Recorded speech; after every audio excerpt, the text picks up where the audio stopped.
नमस्कार, बहुत स्वागत है आपका टीवी 9 भारतवर्ष में। आप देख रहे हैं आड़ी।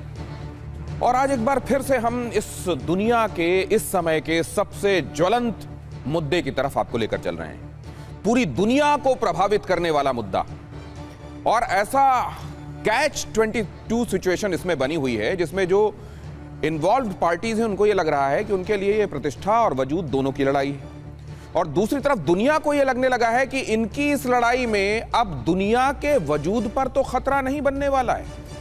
नई धमकी या महाविध्वंस। UEM जयपुर एक आदर्श लक्ष्य है। भावी छात्रों के लिए अच्छी नौकरी, भविष्य के लिए तैयार कौशल के साथ अच्छी शिक्षा।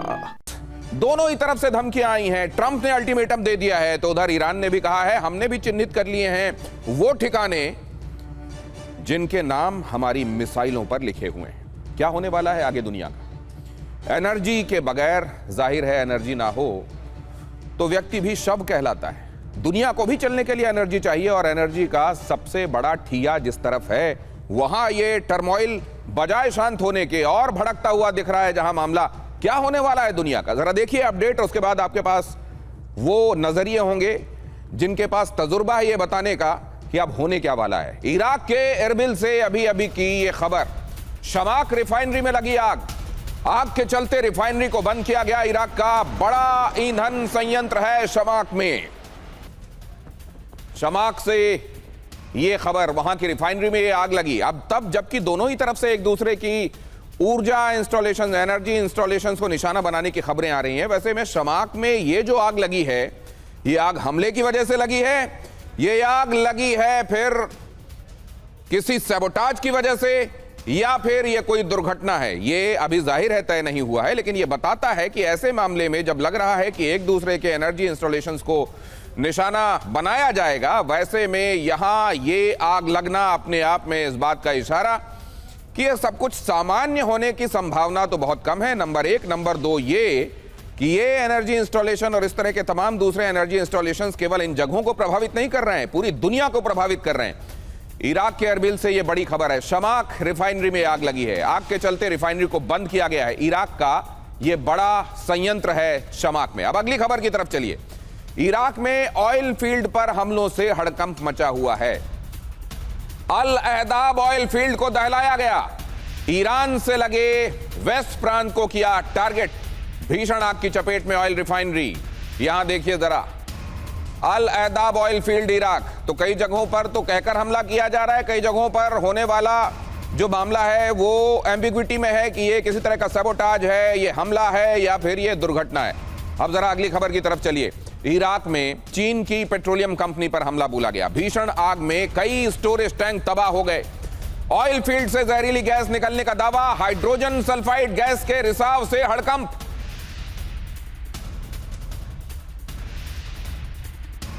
तो ये तीनों ही खबरें देख लीजिए। इन तीनों ही ऑयल रिफाइनरीज को अधिकृत रूप से बताए गए एक या किसी दूसरे कारण की वजह से जलता हुआ देख लीजिए, और यह भी देख लीजिए कि इस दुनिया की अर्थव्यवस्था के चक्के को चलाने में जो ऊर्जा काम आनी थी, वो इस तरीके से लड़ाइयों में उसको नष्ट किया जा रहा है।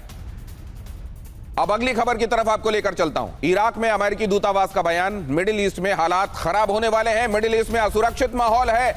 आने वाले दिनों में तनाव और बढ़ने वाला है।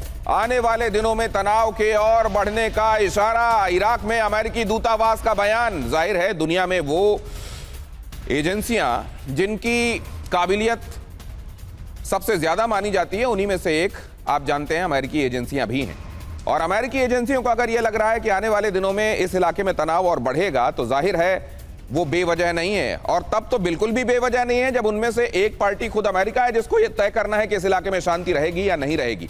तो अमेरिका भी इसके लिए तैयार है, और खुद अमेरिका यह जानता है कि उसकी महाशक्ति होने के बावजूद ईरान के पास इतना पर्याप्त मादा है कि वो लंबे समय तक रेजिस्टेंस दे सकता है। अब जरा देखिए इराक में अमेरिकी दूतावास का बयान। मिडिल ईस्ट में हालात खराब होने वाले हैं, मिडिल ईस्ट में असुरक्षित माहौल है, आने वाले दिनों में तनाव बढ़ेगा। के बाद ये देखिए हमारे साथ जुड़ने वाले मेहमान इन खबरों की तर्जुमानी कैसे करते हैं। बीते दिनों की स्थितियां, आज के दिनों के हालात और आने वाले दिनों का इशारा। समझिए जरा उन लोगों से जिन्होंने इस तरीके की बहुत सारी चीजों को अपने सामने गुजरते हुए देखा है और जो समझ सकते हैं कि आज जो घटनाएं हो रही हैं वो क्या इशारा कर रही हैं भविष्य के संदर्भ में। एयर कॉमोडोर कार्तिकेय काले हमारे साथ जुड़ रहे हैं, प्रोफेसर अमिताभ सिंह हमारे साथ इस चर्चा का हिस्सा हैं, ब्रिगेडियर शारदेंदु भी हमारे साथ जुड़ रहे हैं और अचल कुमार मल्होत्रा भी हमारे साथ, एम्बेसडर अचल मल्होत्रा भी हमारे साथ इस चर्चा का हिस्सा है।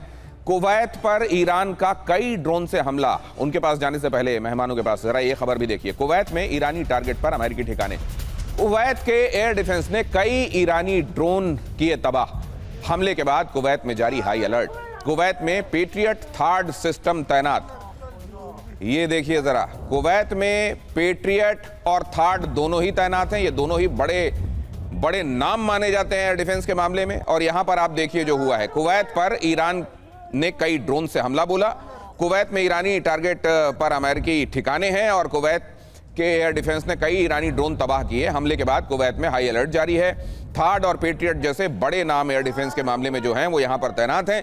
लेकिन आप जानते हैं जिस तरीके की लड़ाई के लिए जाना जाता है ईरान, उसने भी इस बात पर महारत हासिल कर ली है कि अगर आप थर्ड और पेट्रियट के इंटरसेप्टर्स चलाएंगे तो हम इतने सारे सस्ते ड्रोन आपकी तरफ दागेंगे कि आपका एयर डिफेंस सैचुरेट हो जाएगा और हमारे बहुत सारे ड्रोन्स में बेशक आप कई रोक लेंगे अपने महंगे इंटरसेप्टर से, लेकिन कुछ तो जाकर ठिकाने पर लग ही जाएंगे।